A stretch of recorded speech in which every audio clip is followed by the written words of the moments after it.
The most electrifying man in sports entertainment, the great one, Brahma Bull, People's Champion। ये सारे नाम सुनने के बाद सिर्फ एक ही चेहरा दिमाग और आंखों के सामने आ जाता है, वो है द रॉक का। Biggest Hollywood star, pro wrestling icon, world famous celebrity, जिसको हर एज ग्रुप के लोगों ने बहुत ज्यादा प्यार दिया है उनके पूरे करियर में। लेकिन 2003 में ऐसा क्या हुआ था कि जब वो अपनी WWE रिटर्न करने आए तो उन्हें as a bad guy, as a heel आना पड़ा। वो क्या सर्कमस्टांसेस थे कि WWE को रॉक की 2003 की return as a heel execute करनी पड़ी? ऐसे कौन से सुपरस्टार्स थे जिनके साथ रॉक ने 2003 में एज अ हील आमना सामना किया? और ऐसी क्या कंट्रोवर्सी हुई जिसकी वजह से WWE हमेशा हमेशा के लिए बदल गया? ये सब और बहुत कुछ आज की वीडियो में हम बात करने वाले हैं, लेकिन उससे पहले रेसलिंग सीरीज चैनल को सब्सक्राइब कर दीजिए। जैसा कि मैंने आपको पहले भी बताया था, ये एब्सोल्युटली फ्री है और इससे मुझे बहुत ज्यादा मोटिवेशन मिलेगी आगे आने वाले वीडियोस को एग्जीक्यूट करने की। तो चलिए स्टार्ट करते हैं।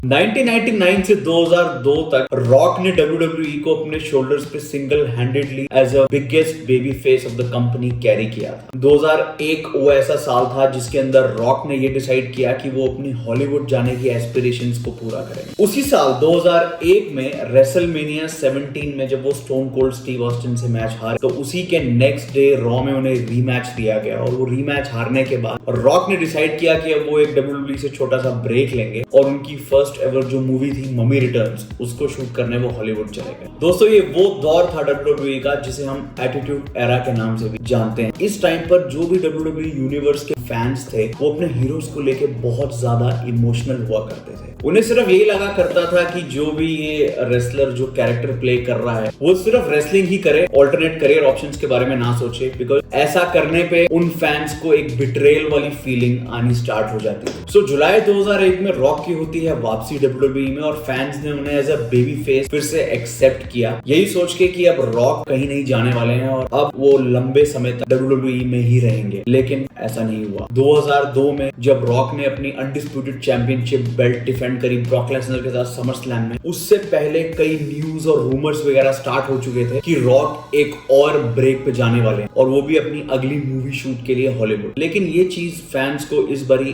बिल्कुल भी एक्सेप्ट नहीं हुई। उस ब्रॉक लेसनर वाले मैच में समर स्लैम के मेन इवेंट के अंदर फैंस ने हेवीली बू किया रॉक को, जो कि एक बहुत बड़े बेबी फेस थे उस टाइम पे, और ब्रॉक लेसनर जो एक हील थे उनको फैंस ने बहुत ज्यादा चीयर किया। जब उन्होंने पिन भी किया रॉक को तो फैंस ने बहुत हेवीली चीयर किया ब्रॉक लेसनर को उस टाइम। सो दोस्तों, रेसलिंग टर्म्स के अंदर हील और बेबी फेस ये दो बहुत ही इंपॉर्टेंट फ्रेजेस हैं। एक रेसलर जो अपने आप को एक नेगेटिव कैरेक्टर पोर्ट्रे करे WWE टीवी पे, उसको हील कहा जाता है। ऑन दी अदर हैंड, अगर एक रेसलर एक पॉजिटिव लाइट में अपने आप को दिखाता है, एक गुड गाय, उसको हम बेबी फेस बोलते हैं। ये हील और बेबी फेस के जो टर्म्स हैं ये WWE टीवी पे कभी भी एक्नॉलेज नहीं होते हैं। WWE की जो भी रूमर्स, गॉसिप्स, न्यूज होती हैं उनके अंदर ये फ्रेजेस और टर्म्स काफी यूज किए जाते हैं। समर स्लैम 2002 के मेन इवेंट में ब्रॉक लेसनर ने रॉक को हरा दिया और वो बन गए नए अनडिस्प्यूटेड चैंपियन। रॉक निकल लिए अपनी अगली मूवी की शूट के लिए। इस मैच के अंदर क्राउड का जो बिहेवियर था उसकी वजह से WWE ऑफिशियल्स, विंस मैकमैन और रॉक तीनों के दिमाग में एक बहुत ही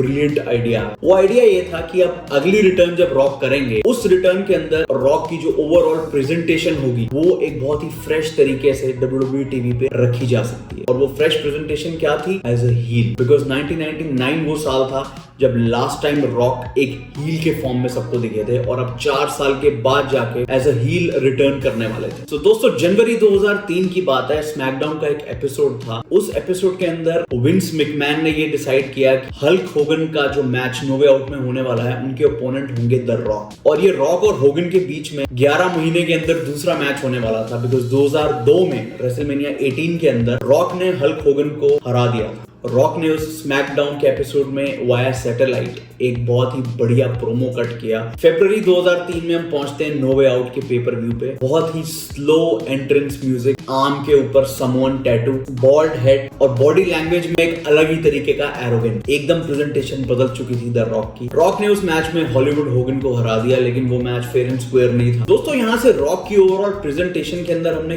काफी नई चीजें देखने को मिली। मंडे नाइट रॉ में हमने ये चीज देखी कि रॉक ने ने इंट्रोड्यूस किया रॉक कॉन्सर्ट। तो उस कॉन्सर्ट में क्या हुआ करता था कि जिन भी रेसलर से अपना फेवरेट या राइवलरी चल रही होती थी उनका मजाक एक सॉन्ग के तरीके में उड़ाया करते थे और बहुत ही फनी सेगमेंट्स थी। उनका एक मिनी फेवरेट चला था हरिकेन के साथ। उस टाइम पे हरिकेन ने उन्हें हराया भी था, लेकिन उस एक मैच रॉक ने हरिकेन का जो उनके अटायर का पार्ट होता है वो ही अपने कंधे पे पहन के उनको मारना शुरू कर दिया। तो बहुत ही फनी दिख रहा था ओवरऑल वो। इन सब चीजों से एक चीज तो जरूर प्रूव हो चुकी थी दोस्तों, जो द रॉक है बहुत ही बड़े लेवल के एंटरटेनर हैं, because as a heel as a face उन्हें दोनों कैरेक्टर्स बहुत अच्छे तरीके से प्ले करने आते थे WWE टीवी पे। तो ड्वेन जॉनसन का द रॉक बनने में एक शख्स का बहुत मेजर रोल है इनकी पूरी WWE करियर की जर्नी में, और वो नाम है stone cold Steve Austin. Austin का भी रिटर्न हुआ था 2003 नो वे आउट में। उस बारे में मैं ज्यादा बात नहीं करूंगा अभी, बिकॉज टॉपिक एक अलग वीडियो के लिए मैंने रखा हुआ है। स्टोन कोल्ड की ग्रोइंग नेक, स्पाइन और नी प्रॉब्लम्स की वजह से रेसलमेनिया 19 वो डेट WWE ऑफिशियल्स और ऑस्टिन ने डिसाइड करी कि उनका लास्ट मैच होगा और वो इन रिंग कंपटीशन से रिटायरमेंट ले ले। तो जो ओपोनेंट चूज करने की बात आई, सबने सिर्फ और सिर्फ एक ही नाम चूज किया ऑस्टिन के लिए, और वो था द रॉक। रॉक और ऑस्टिन इससे पहले 2 रेसलमेनिया में ऑलरेडी भिड़ चुके थे एक दूसरे से,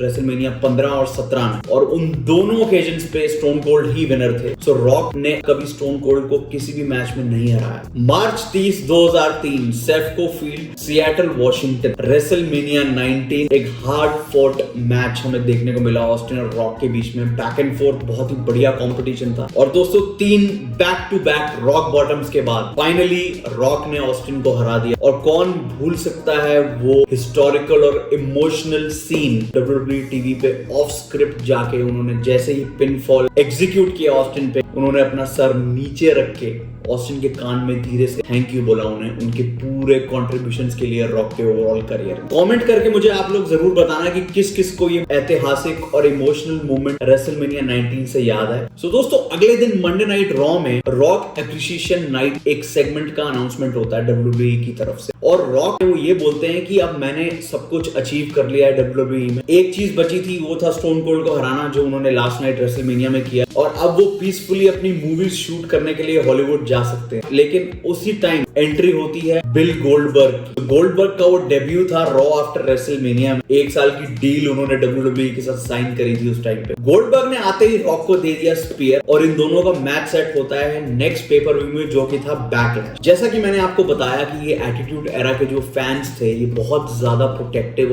और इमोशनल थे अपने हीरोज को लेकर। ऑल्दो द रॉक एक हील थे WWE टीवी पे, जो फैंस थे उनके सामने रॉक एक ओरिजिनल WWE सुपरस्टार थे, whereas गोल्डबर्ग वो WCW में उनका राइज हुआ था, so he was not an original WWE superstar. उनके ऊपर एक WCW सुपरस्टार का लेबल पहले से लगा हुआ था। सो इनके फ्यूड के अंदर सरप्राइजिंग बात ये देखने को मिली कि जो इनका मैच था बैकलैश, एक सेक्शन ऑफ क्राउड वो भी था जिन्होंने रॉक को चीयर किया जो कि एक हील थे, और गोल्डबर्ग को बू किया जो एक फेस थे। ये रॉक का लास्ट मैच था 2003 का, और गोल्डबर्ग ने रॉक को स्पीयर और जैक हैमर देके मैच हरा दिया। उसके बाद रॉक निकल लिए अपनी शूटिंग के लिए। इसके बाद हमने देखा कि 2004 में रेसलमेनिया 20 में रॉक एंड सॉक कनेक्शन, जो कि मिक फॉली और रॉक की एक टीम हुआ करती थी एटीट्यूड एरा में, उन्होंने वापस से अपनी टीम बनाई, और उनका मैच था एवोल्यूशन के 3 मेंबर्स के साथ, बटिस्टा, रैंडी ऑर्टन और रिक फ्लेयर। सो ये एक हैंडीकैप मैच था जिसमें एवोल्यूशन की जीत हुई, रैंडी ऑर्टन ने आरकेओ दिया मिक फॉली को। तो ये थी कहानी दोस्तों रॉक की 2003 हील टर्न की। उम्मीद करता हूँ वीडियो आपको अच्छी लगी होगी, तो लाइक जरूर कर दो यार, बहुत ज्यादा हेल्प होगी इससे मेरी, और हाँ अपने दोस्तों के साथ इस वीडियो को शेयर भी जरूर कर देना। मैं मिलता हूँ आपसे नेक्स्ट वीक एक नई वीडियो के साथ, एक नए टॉपिक के साथ। Till then take care, bye bye, जय हिंद।